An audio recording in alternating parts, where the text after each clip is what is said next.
White walls with white accents. That was the thing for a while, but we've been adding color back in. And my next guest believes if you want to make a visual statement, black is the color to look for. Jessica Bennett is owner and design principal of interior design company Alice Lane, and she's here in studio. And I think we all know your work is so beautiful. You're just saying this might be a way to ground spaces for people. Yes, I think so. I feel like, especially neutrals and lots of white scenes, they're missing the contrast that's going to give that real richness and a grounded feel to a room, that visual weight we need to make it feel just more, it'll look more expensive for one, but it's also just going to give it some weight, which is missing, and charm and so many other things. Well, and I think so many people went to this all white. I mean, that's all we were seeing for a long time. I kind of felt bad because it was never my thing. I'm like, why don't I love this white on white? So I'm happy that this is happening. And you say for the home designer who wants to maybe add some color back into her home, you have 5 ways that we're going to do that. But do you think there's a little learning curve for this as people are dabbling back in color? I think they should just start to try it. Honestly, if you're living in an all neutral space or an all white space, just adding in black lamps is going to be really great. And then you can start to add in a few more little touches. And once you have eyes for it, then you'll really start to feel comfortable doing it. And that depth is going to add so much. Contrast is really important. Yeah, and I mentioned grounding earlier, and that is kind of your first point, that we really can ground a space with that. And that is really important for, a lot of people are talking about grounding these days. And what does that make us feel when something is grounded? Yeah, so you'll see in one example in this powder bath that we did in Washington, D.C., we did a black marble ground in that space, and it has really beautiful Gucci wallpaper that's green with these herons, and then pink accents. And I feel like if it had a white ground and a white sink, this would almost feel juvenile, like a kid's bedroom, but because it's steeped in this black floor and this black sink, and we pulled out some of those dark colors from the heron's legs and different pieces like that, it gave it a little bit more of a more adult, sort of serious feel, and it just grounded the room, and I think it feels more sophisticated instead of juvenile. I love that. I want that bathroom right now. Isn't it great? Yes, it is so beautiful.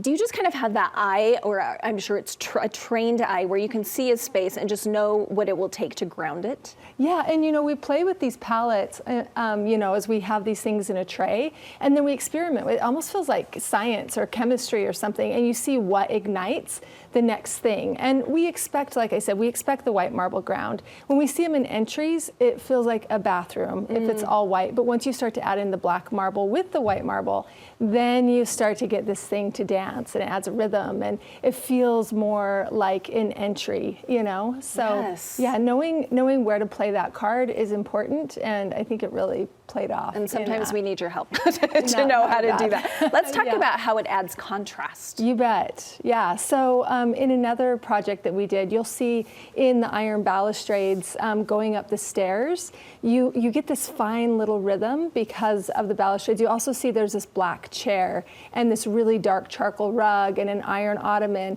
So this is adding visual weight to the space, but you can also see the silhouette of this chair really pop out, where if the chair were white, it would just blend into the background. You wouldn't feel it in the room. So you have to know, it's almost like brush strokes in a painting. You have to know when to pull these out. And we also have an iron door, which it also plays into that and ties it all together. So not a lot of color here, but because of the contrast, you get to feel these fine pieces, and you get credit for them, and it adds a sophistication to the scene without making it dark. You can see how bright this space is, but really important that we pulled the silhouette out in that chair, that we grounded it in a black, and the balustrades give it rhythm, also being in black. You can see kind of the delicate nuances of that. And when we look at that photo specifically, the touches are very small. They're nuanced. Yeah. How do we play with that balance of how much black to pull into a room? Yeah, that's a really good question. Yeah, and it depends on the homeowner and the style that we're going for. I mean, you'll see as we continue to talk, we did an all black living room, which is a lot of black, but we were going for this really really sophisticated mood.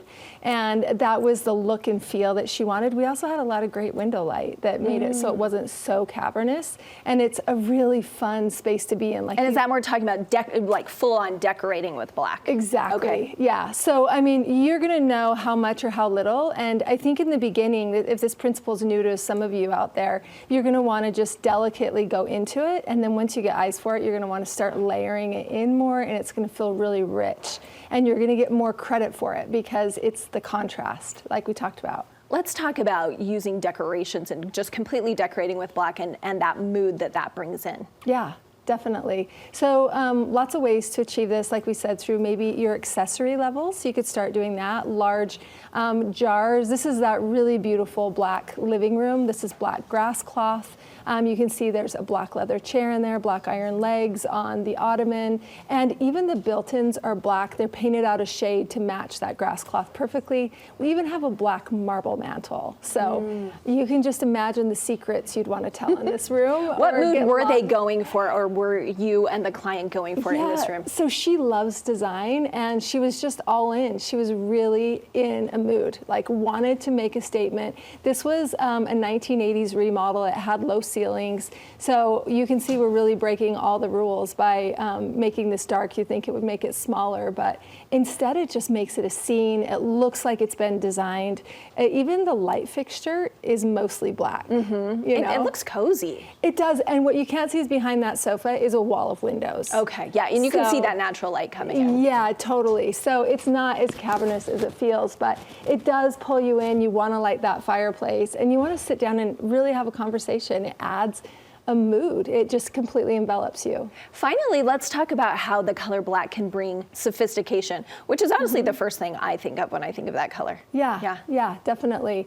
So sophistication, I feel like, is this, it's this really great feeling that looks like you've hired a designer or that you have incredible taste. So this is in that exact same house with the living room. We knocked out the entry closet where you'd hang your coats. Again, this is an 80s remodel just to get that little alcove where we're putting that black console. We painted those old 80s balustrades and handrail black also. Okay. And then we put in a new marble floor that has, the black squares that graduate down the hallway. And it really dressed it up. Not a big footprint, but you can feel how sophisticated this feels.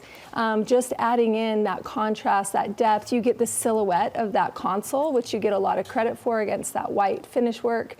And this is little. I mean, anybody could do this in their own home, but just the contrast feels crisp. It feels sophisticated. I think it's interesting because we chose a silhouette with rounded corners, and it sits atop that ground, which also plays with those black marble squares. Well, and I think because of those olden days black and white floors, yes, that seems timeless, even though it's a little twist on it. Yes, definitely. It is a twist on it. It's not your typical checkerboard pattern. We laid this out using just 12 by 12s and then cut them into that pattern.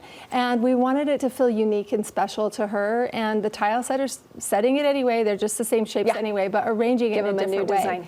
Gives them credit. Do you feel like you guys are carrying some darker things these days at Alice Lane? Yeah, I also feel like we just got back from market this week, and we just keep seeing like darker woods coming into play where it's been white oak for so long, where walnut is really king right now. Some of those darker stains, we're starting to swing that other direction, and definitely the black accents just feel so cool and sophisticated, and people are loving it. All right, where can people find you? We are right by IKEA in Draper, and if you love design advice, I'd say a really fun thing to do is to listen to the podcast. It's called Dear Alice, and you can find us wherever you get your podcasts, but it's just free design advice. We're not gatekeeping. We're trying to tell you everything we know, and design enthusiasts love it because then they can just try these things in their own home. Okay, a store and a podcast. Thank you. Yes. Thanks, Jess.